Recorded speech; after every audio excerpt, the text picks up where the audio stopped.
오늘부터 고린도후서의 말씀으로 함께 은혜를 나누겠습니다. 오늘은 고린도후서 1장 1절부터 11절의 말씀을 통해 하나님의 위로와 평안을 함께 나누겠습니다. 바울은 고린도 교회가 처한 문제를 전해 듣고 그 문제에 대한 처방으로 편지를 보냈습니다. 그렇게 보낸 편지가 이번 고린도 후서까지 총 4편의 편지입니다. 고린도전서 5장 9절을 보면 고린도전서를 보내기 이전에 음행에 관한 일로 편지를 보냈다는 말씀이 있습니다. 그리고 고린도전서를 보냈습니다. 바울은 고린도 교회 가운데 있는 문제들에 대해 그리스도인으로서 어떻게 반응해야 하는지 그 처방을 써서 보냅니다. 그런데 아무리 처방이 좋더라도 그것을 받아들이지 않으면 어떻습니까? 소용이 없죠. 그래서 디도편으로 아주 가혹한, 좀 강한 표현을 써서 편지를 보냅니다. 그럼에도 여전히 고린도 교회는 또 다른 문제에 휩싸이게 됩니다. 이번에 고린도 교회가 처한 문제는 거짓 사도들에 관한 문제였습니다. 그들은 지금 고린도 교회에 침투해서 고린도 교회를 어지럽게 하고 있었습니다. 그래서 바울은 이 거짓 사도에 관한 문제에 대해서 고린도 교회가 어떻게 반응해야 하는지를 고린도 후서라는 처방전을 통해서 알려주고 있습니다. 오늘 함께 읽은 고린도 후서의 편지 도입 부분은 다른 바울의 편지와 유사하게 시작됩니다. 1절의 말씀입니다. 하나님의 뜻으로 말미암아 그리스도 예수의 사도된 바울과 형제 디모데는 고린도에 있는 하나님의 교회와 또 온 아가야에 있는 모든 성도에게, 이렇게 편지를 시작합니다. 1절의 말씀에서 우리가 주의 깊게 봐야 할 부분이 있습니다. 바울은 자신을 이렇게 표현합니다. 하나님의 뜻으로 말미암아 그리스도 예수의 사도라고 말입니다. 물론 다른 편지들에도, 바울의 서신에도 비슷하게 이야기하는 부분입니다.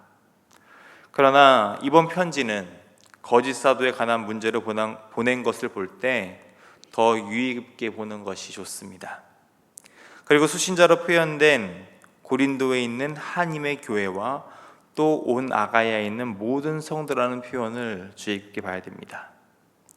이것은 그들의 정체성에 관해서 말하는 것입니다. 거짓에 흔들리지 않는 새 언약의 백성, 그 백성의 모임이라는 것을 밝히고 있는 거죠.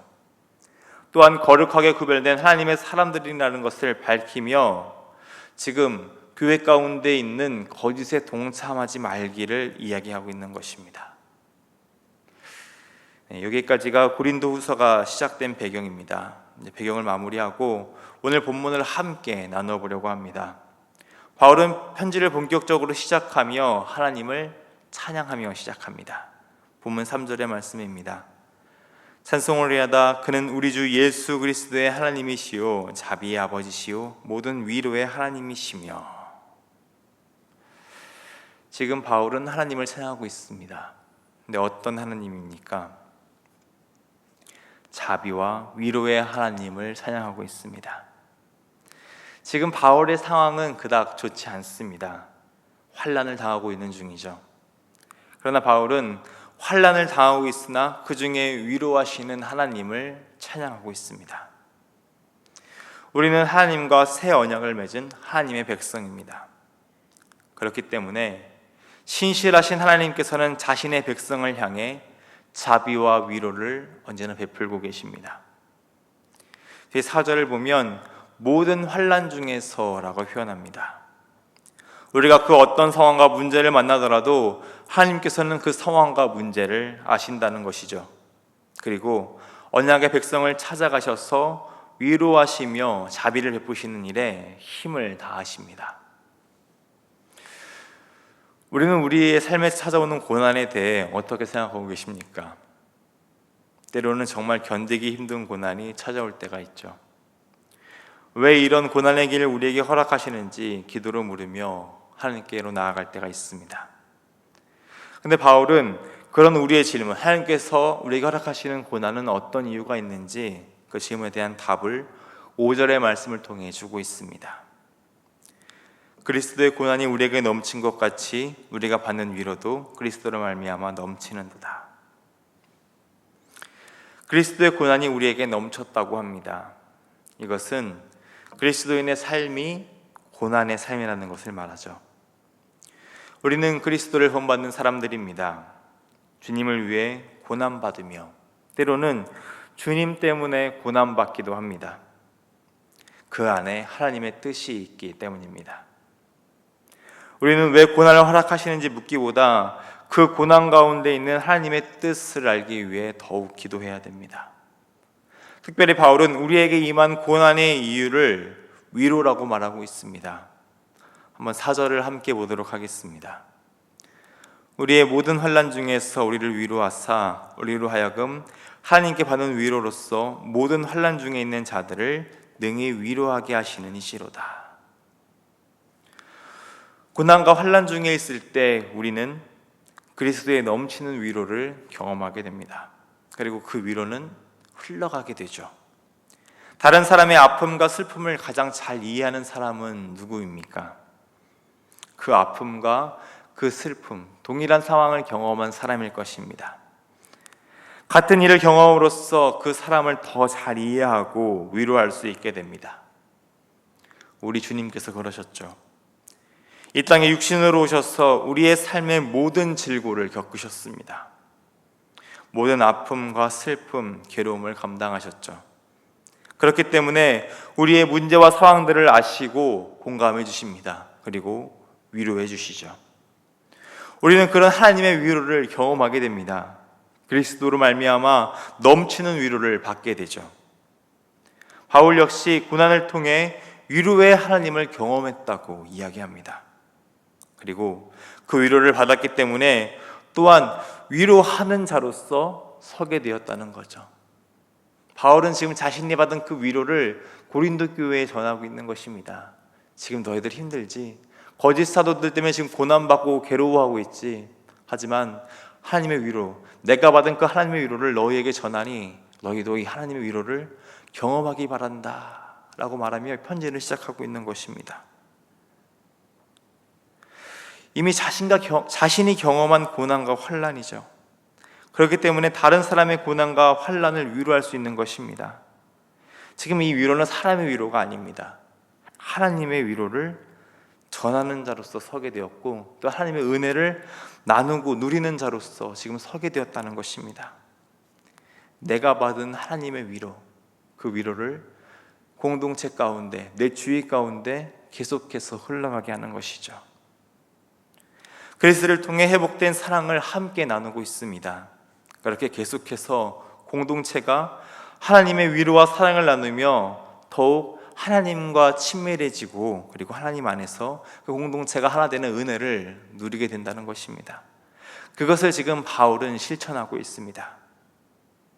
십자가의 길은 분명 고난의 길입니다. 그 고난을 자신의 삶에 함께 지고 가는 사람들이 그리스도인이죠. 그런데 자비의 하나님께서는 우리의 삶에 고난만을 허락하시지 않는다는 것입니다.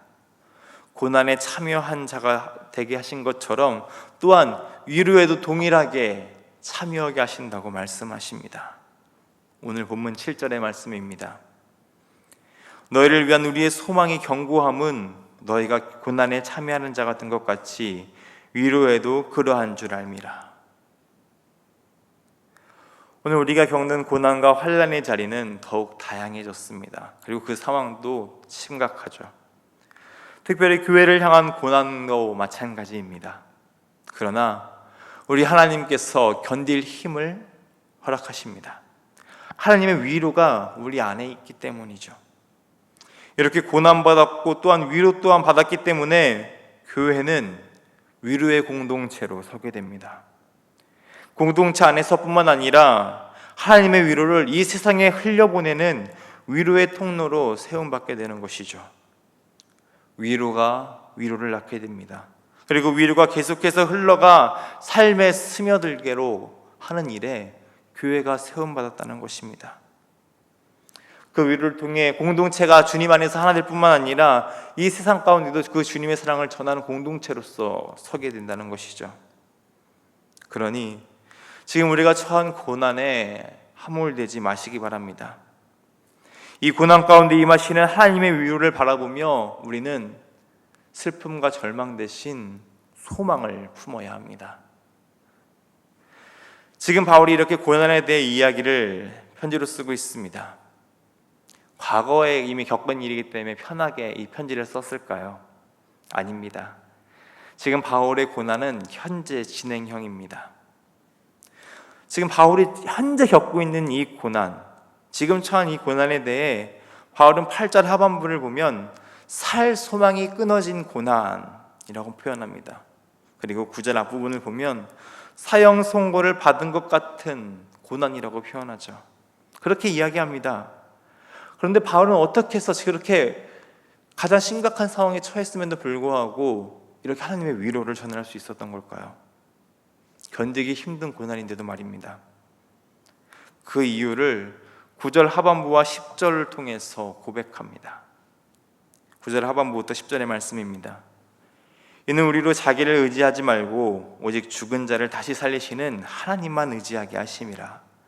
그가 이같이 큰 사망에서 우리를 건지셨고 또 건지실 것이며 이후에도 건지시기를 그에게 바라노라. 지금 바울은 신실하신 하나님을 온전히 의지하고 있기 때문에 그 죽을 것 같은 고난의 상황에서도 견딜 수 있고 소망을 품을 수 있는 것입니다.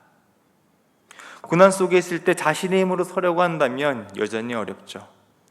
그런데 하나님의 힘을 의지한다면, 죽은 자를 살리시고 생명을 허락하시는 그 하나님을 의지한다면 다르다는 것입니다. 큰 사망과 같은 그 시간이 생명의 시간으로 바뀌게 되는 것이죠.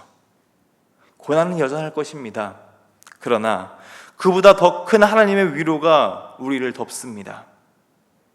그 위로가 이번 한 번뿐입니까? 아닙니다. 10절 하반부를 보시기 바랍니다.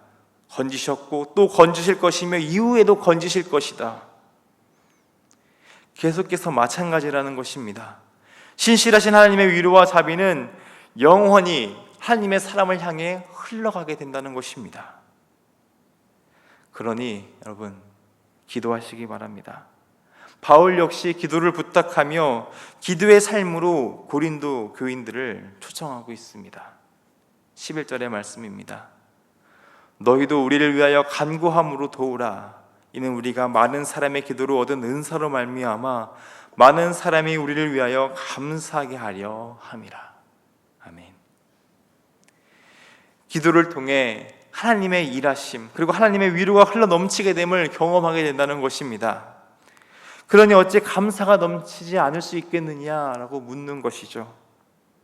기도를 통해 더욱 하나님 안에서 공동체가 하나 되어 갑니다. 기도 응답을 통해 하나님의 그 자비의 역사를 경험하게 되는 것이죠. 그러니 아무리 어렵고 힘든 환난과 고난이 우리에게 다가올지라도 능히 이겨낼 수 있다는 것입니다. 여러분, 주변에 고난받는 사람들이 있으십니까? 그가 하나님의 위로를 경험할 수 있도록 중보기도 하시기 바랍니다. 그리고 또한 지금 내가 그런 상황 가운데 있으십니까? 그렇다면 공동체 가운데 기도를 요청하시기 바랍니다. 그렇게 오늘 바울이 편지로 위로를 전하고 그 고린도 교회 가운데 위로의 능력을 전했던 것처럼 우리 또한 하나님의 사랑 안에서 서로 위로하고 또한 위로받음으로써 더욱 하나 되는 우리 아름다운 교회 공동체가 되기를 주님의 이름으로 축원합니다. 함께 기도하겠습니다. 모든 위로와 자비의 하나님, 우리가 힘든 시간을 겪을 때마다 우리 곁에 찾아오시는 하나님의 사랑에 감사를 드립니다. 고난의 자리마다 찾아오셔서 우리를 격려하시며 치료와 위로를 경험하게 하시는 예수님을 우리는 만나게 됩니다. 구원이 필요할 때마다 언제든지 우리를 건져주시는 주님을 향해 우리의 손을 들게 하옵소서. 주님, 또한 우리가 주님의 위로를 나누는 자가 되기를 소망합니다.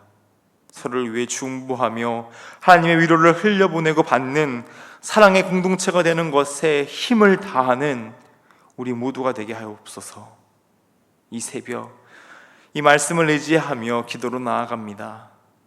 혹여 우리가 고난 중에 있다면 하나님의 위로를 경험하게 하시며 또한 고난받는 위를 위해 기도하며 주님의 사랑을 품는 복된 새벽 시간이 될 수 있도록 주여 함께하여 주시옵소서.